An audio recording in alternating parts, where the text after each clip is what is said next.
রমজান মাস কাছাকাছি আসলে আমাদের যে কাজগুলো করা উচিত সে ব্যাপারে আপনি পিস টিভি দর্শকদের কি উপদেশ দেবেন? আমি উপদেশ দেব যে প্রত্যেক মুসলিম পুরুষ বা নারী এই রমজান মাসে এই ব্যাপারে দৃঢ় সিদ্ধান্ত নেবে যে তারা এই আশীর্বাদের মাসে রমজান মাসে প্রতিটা দিনই রোজা রাখবে। আর আমরা চেষ্টা করব যাতে এই মাসের সব উপকারিতা নেওয়া যায়। এই আশীর্বাদের মাসে আমরা একটা মিনিটও তুচ্ছ বা সামান্য কাজে ব্যয় করব না। এই মাসে আমরা যতটা পারি আল্লাহ সুবহানাহু ওয়া তাআলাকে স্মরণ করব। আমরা তার কাছে দয়া ভিক্ষা করব, তার কাছে ক্ষমা প্রার্থনা করব। আমরা চেষ্টা করব যাতে তার ভালোবাসা পেতে পারি। আর এই সময়ে বাড়ানোর চেষ্টা করব আমাদের ধার্মিকতা, আমাদের ন্যায়নিষ্ঠতা, আমাদের ধৈর্য।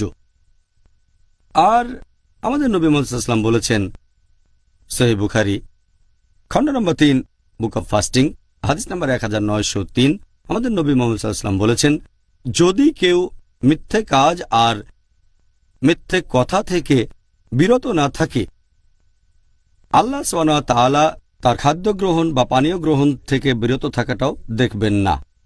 তার মানে যদি কোনো লোক মিথ্যে কাজ এবং মিথ্যে কথা বলা বাদ না দেয়, আল্লাহ তাহলে তার পানাহারে বিরত থাকাটাকে কোনো গুরুত্ব দেবেন না। তার মানে আপনার রোজাটা গ্রহণযোগ্য হবে না যদি না মিথ্যে কাজ আর মিথ্যে কথা থেকে বিরত থাকেন।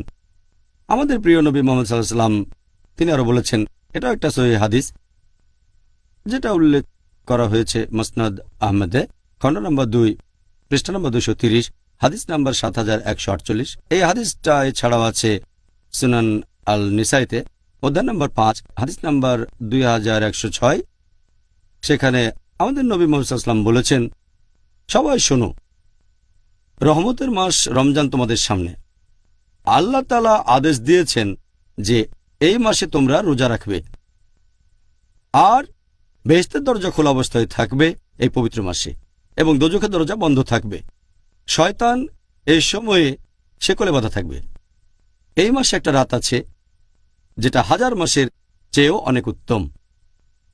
যদি কেউ এই মাসে আল্লাহর রহমত থেকে বঞ্চিত হয় সে আসলে একজন হতভাগ্য।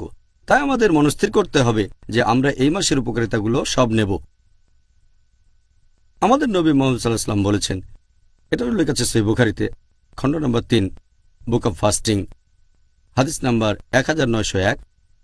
আমাদের নবী মুহাম্মদ সাল্লাল্লাহু আলাইহি ওয়াসাল্লাম বলেছেন যে যদি কেউ এই মাসে রোজা পালন করে বিশ্বাসের সাথে এবং আল্লাহর কাছ থেকে পুরস্কার পাওয়ার জন্য, তার অতীতের সব গুনাহ ক্ষমা করা হবে। তার মানে আমরা যদি আন্তরিকতার সাথে এই মাসে রোজা রাখতে পারি, আল্লাহর কাছ থেকে পুরস্কার পাওয়ার জন্য আমাদের অতীতের সব গুনাহ ক্ষমা করা হবে। চিন্তা করেন, এভাবে খুব সহজেই আমরা অতীতের সব গুনাহ থেকে ক্ষমা পেতে পারি। আমাদের নবী মুহাম্মদ সাল্লাল্লাহু আলাইহি ওয়াসাল্লাম আরো বলেছেন, এটা আছে সহিহ বুখারীতে খণ্ড নম্বর 3 বুক অব ফাস্টিং হাদিস নাম্বার 1904। এটা অনেক লম্বা হাদিস, এখানে 4টা পয়েন্ট আছে। আমাদের নবী মুহাম্মদ সাল্লাল্লাহু আলাইহি ওয়াসাল্লাম বলেছেন যে পৃথিবীতে যত আদম সন্তান আছে তারা যে কাজগুলো করে থাকে সবই নিজেদের জন্য, শুধুমাত্র রোজা বাদে। রোজা হলো আমার জন্য আর আমি তাকে পুরস্কার দেব। তিনি আরো বলেছেন যে রোজা রাখা একটা বর্ম, তোমাদের পাপ থেকে বিরত রাখে। আর যে লোক রোজা পালন করে সে বিরত থাকবে অশ্লীলতা থেকে, ঝগড়া করা থেকে এবং অজ্ঞতা থেকে। যদি কেউ তাকে গালমন্দ করে অথবা কুৎসা রটায়, সে তখন বলবে আমি রোজা আছি, আমি রোজা আছি। এই হাদিসে আমাদের নবী 3 নম্বর যে পয়েন্টটা বলেছেন যে আমি আল্লাহর নামে শপথ করে বলছি যার হাতে রয়েছে মুহাম্মদ সাল্লাল্লাহু আলাইহি সাল্লামের আত্মা, যে একজন রোজদারের নিঃশ্বাসের গন্ধ যে লোক রোজা রাখে সেটা আল্লাহ সুবহানাহু ওয়া তাআলার কাছে কস্তুরী গন্ধের চেয়েও বেশি মিষ্টি। হাদিসে নবী আরো বলেছেন যে এরকম দুটো জিনিস আছে যেগুলো একজন রোজদারকে খুশি করে তুলবে। প্রথমটা হচ্ছে যখন সে রোজা ভাঙবে, আর দ্বিতীয়টা হচ্ছে যখন সে মুখোমুখি হবে আল্লাহ সুবহানাহু ওয়া তাআলার। আর এছাড়াও পবিত্র কোরআনে বলা হয়েছে সূরা নূর অধ্যায় নম্বর 24 আয়াত নম্বর 31, বলা হয়েছে, হে মুমিনগণ, তোমরা আল্লাহর উপর ঈমান আনো এবং তার রহমতকে খোঁজো, তার মানে বেহেশতে যাওয়ার চেষ্টা করো। এরপর আছে সূরা আহকাফ অধ্যায় নম্বর 46 আয়াত নম্বর 13 ও 14, যে এমন কিছু মানুষ যারা আল্লাহ ব্যতীত অন্য কারো ইবাদত করে না এবং যারা তাদের ঈমানে অবিচলিত থাকে। এখানে শব্দটা ইস্তেকাম, যারা বিশ্বাসে অবিচলিত থাকে যে আল্লাহ কেবলমাত্র একজন, অন্য কেউ নেই, এবং তারা কখনো ভয় পাবে না, তারা দুঃখিতও হবে না। এই লোকগুলোই তারা যারা হবে জান্নাতের অধিবাসী, এবং তারা তাদের সব ভালো কাজের জন্য পুরস্কার পাবে।